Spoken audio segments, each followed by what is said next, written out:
दरम्यान अजित पवारांनी सरपंचांना खडे बोल सुनावलेत। हिंजवडीचे सरपंच गणेश जांभूळकर यांना अजित पवारांनी खडे बोल सुनावलेत। आपलं वाटोळं झालंय, हिंजवडीचं सगळं आयटी पार्क निघून चाललंय, तुम्हाला काहीच पडलेलं नाही का, असं अजित पवार म्हणाले।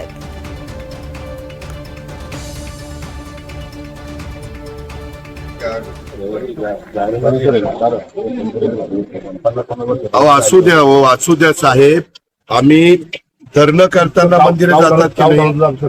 धरणं करताना मंदिरं जातात पर्याय भरपूर आहे, तुम्हाला जे सांगायचं ते सांगा, मी ऐकून घेतो। मला काय करायचं मी काय सगळं आपलं वाटोळं झालं, आपली हिंजवडीची सगळे आयटी पार्क चाललं बाहेर, माझ्या पुण्यातनं महाराष्ट्रातनं बाहेर काही तुम्हाला पडलेलं नाहीये।